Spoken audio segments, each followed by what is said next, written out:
Okay, I'm at the point now on the major service to my new to me venture that I'm doing the front tire. My jack that I've pointed out in other videos, I got that on eBay. It's called a motorcycle scissor lift or scissor lift jack. It goes under the frame there. It's rated at 1,100 pounds. When I bought that about 2 years ago, it was $49.99 free shipping. Okay, anyway, it lifts the Venture up high enough to get the back wheel out without removing a lot of stuff or putting it up on a lift and having to have the tire drop out, or the front tire, it lifts it high enough to get it out of there. This machine it's a 2008, 30,000 miles. I bought it in October. I didn't get to ride it much, but anyway, it's time for new tires. The back tire's on. All right, look at the tire that was on it. It had Dunlop Elite 3s on it. Now I measured that. That tire has 3.5 millimeters of tread. Now you might think, well, that's good. Okay. Well, look at this. That's a crack in the sidewall. I've noticed of all the tires I've gone through, there's another crack just starting. The Dunlops seem to be the most susceptible to cracks in the sidewall. The rubber breaking down, the ozone attacking the rubber. Maybe the guy used Armor All on it, which reduces rubber's resistance to ozone. Maybe this side of the bike in his garage sat in the sun all the time. This was which side is that? That's the right side. So the bike would be leaning to the left and that tire would be more exposed to direct sunlight. I don't know what it is, but I have seen this before on Dunlop tires. Okay, so even if you don't have cracks, there's a way to tell how old the tire is. Gotta flip it over.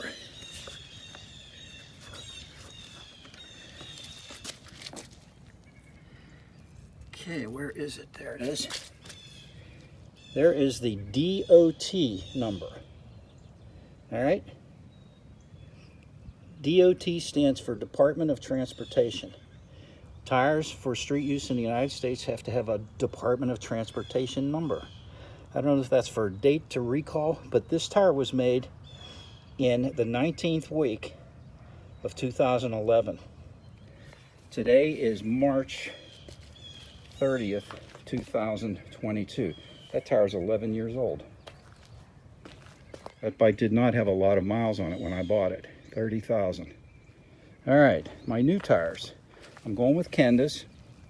They got good write-ups, and I like them on my last pickup truck in my wife's car. It really rode nice, and they're cheap.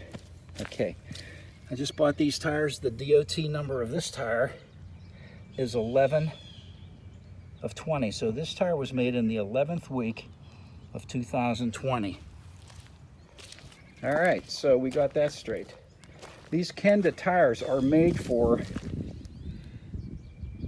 maximum load of 761 pounds.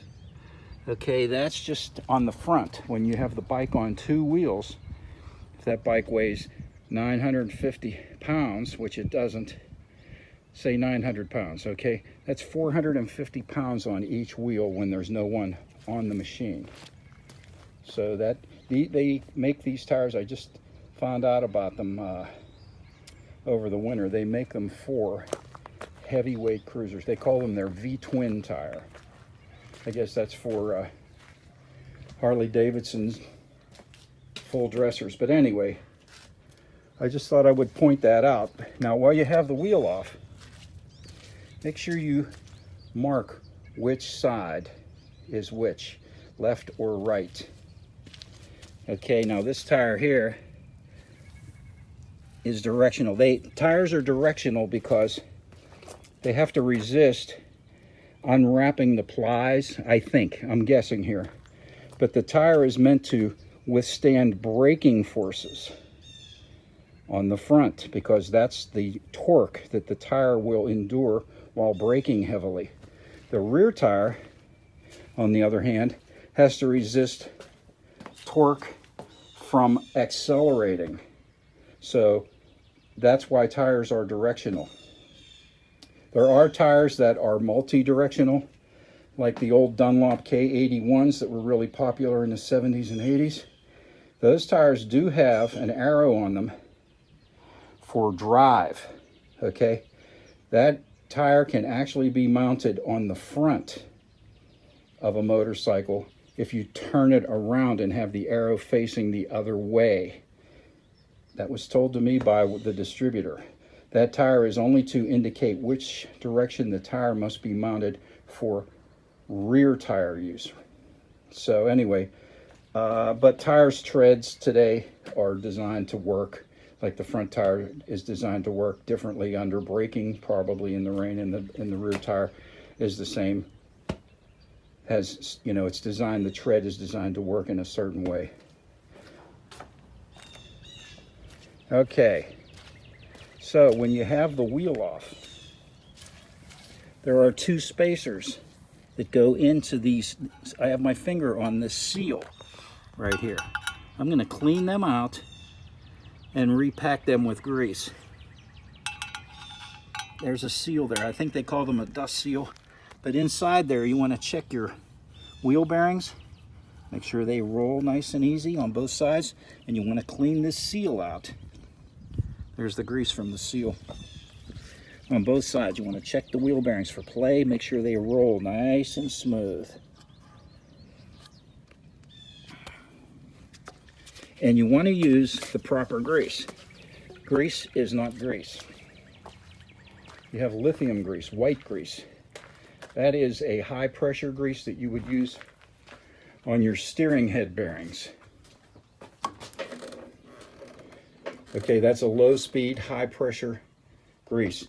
Wheel bearing grease, especially when you have cars with disc brakes that heat up the spindles, you have to use high temperature, high-speed wheel bearing grease. So grease is not just grease. So we'll see how this goes. Now when I'm putting the tire on, I am going to use rubber lube. You can buy this. My garage is a catastrophe here over the winter. Okay, rubber lube. I got this at Napa. When I bought it about 3 years ago, it was $15 for a gallon. I've searched the internet, and there are brands that you can spend as much as $70 for a half gallon. But the main thing is you do not ever want to use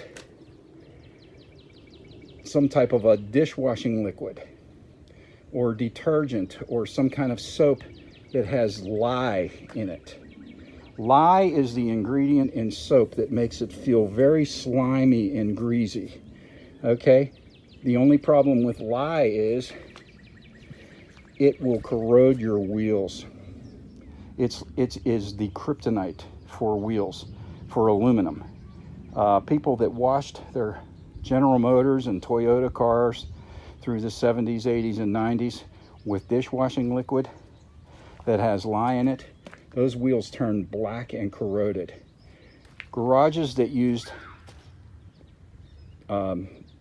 dishwashing liquid that has lye in it to lube tire beads, to get the tires to go on easier, that was trapped between the bead of the tire and the rim. And my sister had a Toyota Camry that 3 of her 4 tires leaked air. And I broke them down on my tire machine.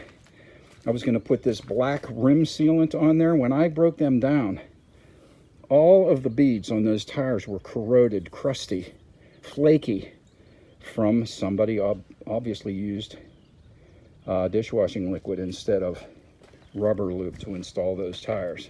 So don't use just soap. If it burns your eyes, it has lye in it. If it's real slippery and greasy, that's got lye in it probably. Shampoo, hand soap, if it burns your eyes, that's the lye in it. That's what's so greasy.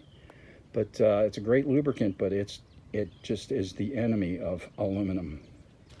So I'm going to mount this tire today and balance it, and I hope I gave you a couple little tips that I've learned over the last 4 decades, and I will make other videos to show the progress for anyone that might be interested.